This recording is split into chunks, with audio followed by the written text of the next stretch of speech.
Saiki upama kabeh dasar mau tak wangsuli ning kene piye? Lho kok wangsulan karo aku iki piye? Ulun wis dawuh ngarep ulun iki mung dapur duta aku iki mung kongkonan. Yen sira kepengin dargatur matur menyang Adi Guru dhewe aja karo aku. Bareng menawa sing duwe perkara iki Kaki Puntadewa dudu Werkudara. Dadi kowe ra menang nyampuri perkara iki. Mula Her Puntadewa aja kesuwen ayo. Tunggu enggal budal bareng sak tindak ulun munggah nang kayangan Junggring Salaka. Kan samar pamoring Sinok smaya winadya ing asepi sinimpen telenging kalbu. Pambukaning warana talen saking layab-liyabe ngaluyuk.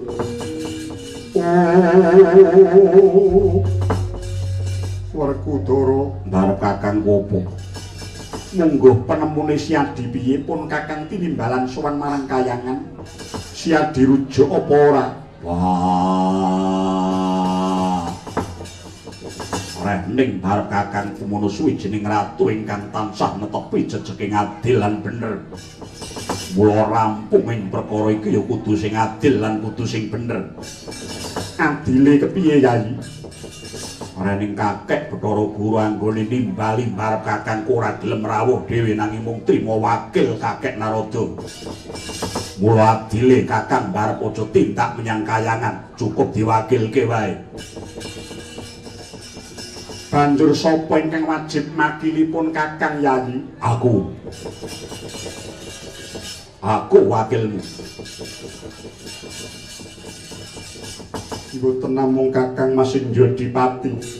Nadyan ingkang Raying Arjuna mboten badhe swala ugi badhe minggah dhateng kayangan. Semanten ugi kula ponang kula nggih. Nadyan kula pun sadewa ugi badhe sagah minggah dhateng kayangan Koko Prabu.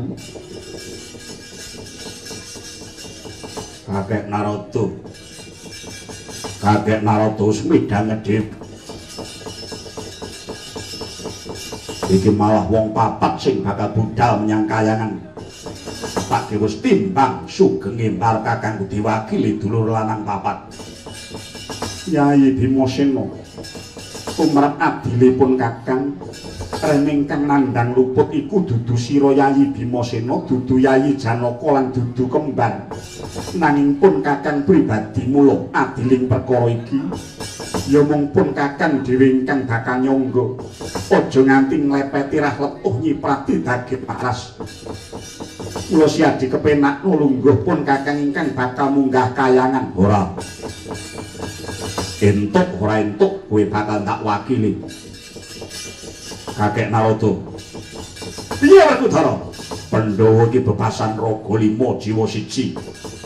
Ora ana bedaning antarane siji lan sijine. Puntadewa ya Werkudara ya Janaka ya Nangkula ya Sadewa. Wong 5 iki wis prasetya kaya dene ndhok sak petarangan pecah siji pecah kabeh. Obah siji kabeh makarti. Mukti padha ngrasakake mati padha mbelani. Ora usah datak kakehan ukara. Najan sing ditimbali mau menyang kayangan mau barep Kakang tak kira wis jeneng adil lan sah yen diwakili dulure lanang papat. Lah apa eneng wong arep dihukum kok wakil? Aku ngerti Puntadewa. Werkudara, adreng atine kepengin ngakili jeneng sira merga. Sira iku ora pinter micara mula mengko yen ana pandangan apa-apa saka Adi Guru, mesti Werkudara sing bakal wangsulan. Pose wakilan iki ditampa apa ora? Yen ditampa ayo mangkat. Ning yen ora ditampa kebeneran ora nyang kabeh. Ora urung yen ora kasil mboyong barep Kakangku tekan kayangan kuwi diunek-unekke. Dianggep dewa ora pecus nyambut gawe ora urung dipecat. Dipecat ya dadekke apa neh? Ya, saiki ngene, sithik padha sing. Nadyan wong akeh sedulur lanang papat uga tetep bakal tak kesowanake menyang kayang Junggring Salaka. Ya mung bae supaya budal mung papat iki aja nganti kasumurupan dening sapa wae. Aku panglemunan nggih Werkudara Janaka lan sira kembar Dutna aku lho.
manjing langit kelap-kelap tulir kincanging alis risang mawe gandrung sabaran kadulu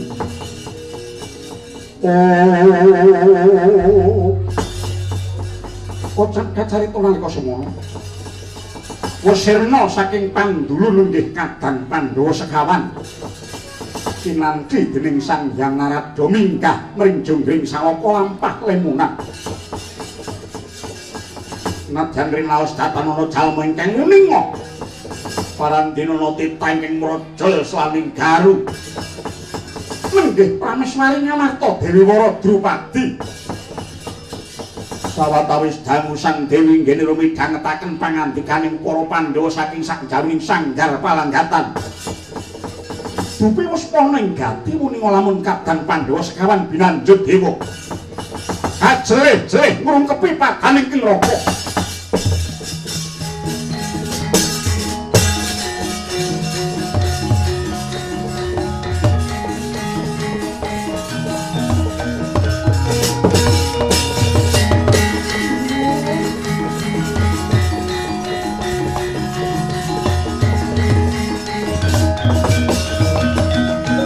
Tananiro ayo kumlekut semrak nyomaratani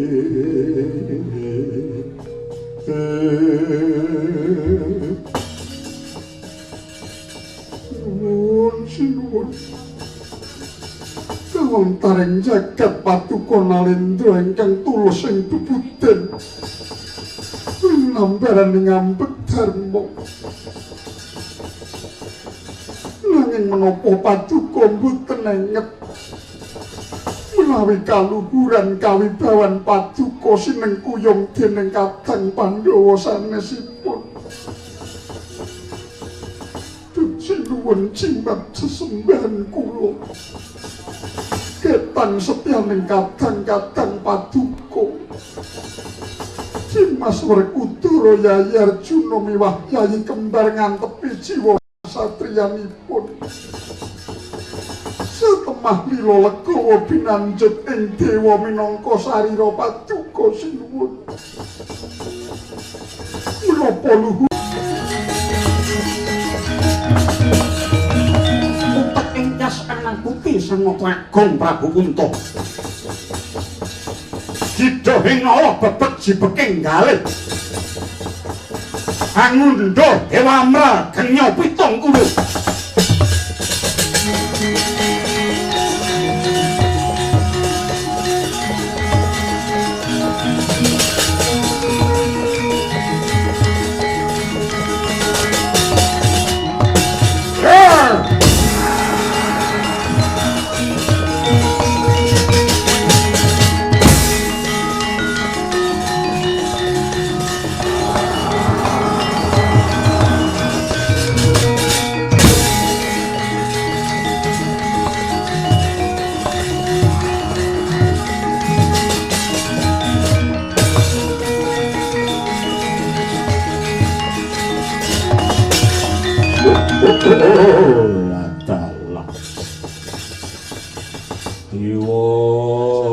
Dewa pinter temen kowe ngora arek jagate Puntadewa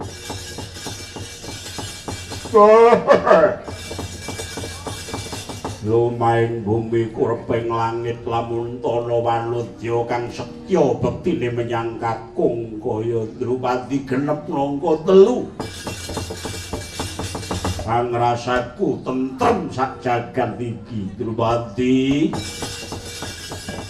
ya kaya ngono kuwi citraning bojo ingkang setya bekti menyang kakunge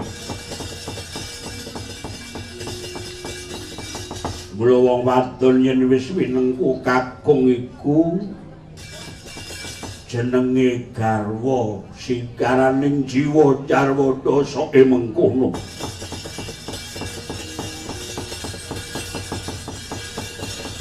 pasambatmu kang ngarwara mengkono satemah bisa narbuka atiku Ciptaku kang mengkene kegawa saka rasaning rasa samar. Lan aku kepengin jejegake barang kang bengkong benerake kang padha luput. Ayo tak gembol kowe wong ae.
Besok amendemo baris baris kang prayit prayo saronto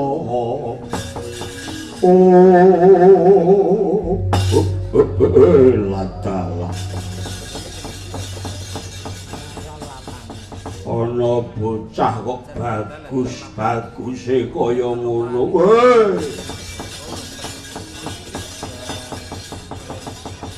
Bocah kok apik-apike kaya ngono.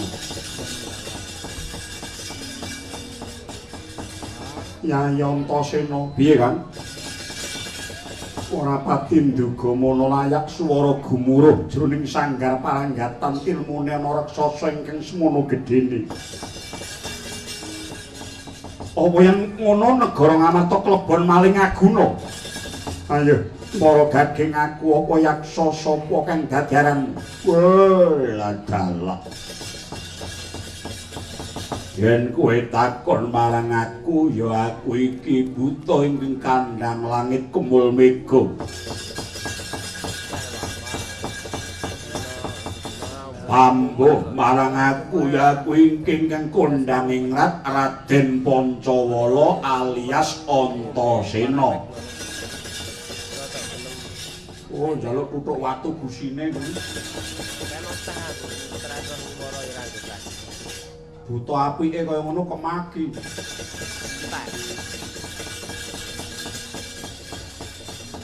Ya, aku putra Ngamarta Raden Pancawala. Ya, aku Antasena. Kowe sapa? Aku Dewa Amral. Dewa Amral? Iya. Aku tinanggenah jaga kawilujenganing para pepundhen ingkang padha tarak brata mahas ing asepya ana madaning sanggar palanggatan. Nanging tinemune bareng kowe mapan ana ing kene pepundhenku Pandhawa ora katon kalebu Kanjeng Ibu.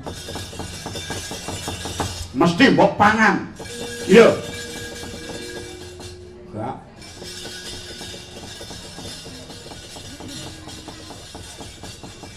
Nadyan to buta kuwi gawene mangan wong nanging aku ora duwe hawa mangan bengi iki.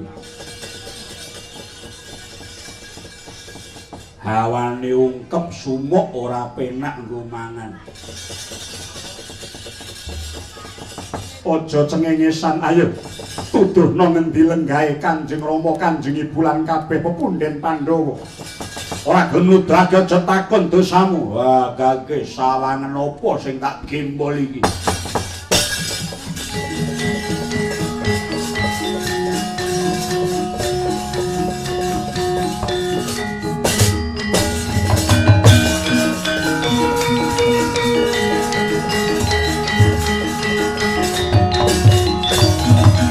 Manuk semaning jalanan buta ora tata. Kowe wanuh paning gimbal Kanjeng Ibu. Ayo mbok balekake apa ora? Ora susah kok kan gunung sing tanpa guna. Kebruke nggon wae. Ranjap kegaman Yai.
Ya gene. Aduh, mati aku. Ora tak kapak-kapake mung tak ngono. Aduh. Pecah kula nyuwun gesang. Aja njaluk urip karo aku. Sing menang maringi uripku sing gawe jagat iki. Ayo. Yen kowe isih ora pitaya karo Dewa Amral, ngroyoka sak bajang cindhil ngamarta ora bakal wegah aku. Waduh, kula nyuwun pangapunten, kula sampun mertobat. Mari.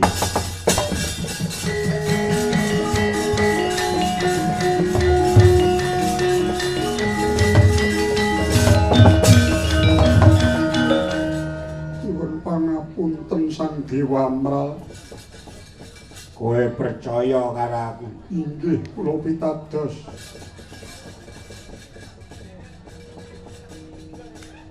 Panjenengan boten ngapusi kula. Ora. Mangke kula pitados panjenengan gek ngapusi. Ora.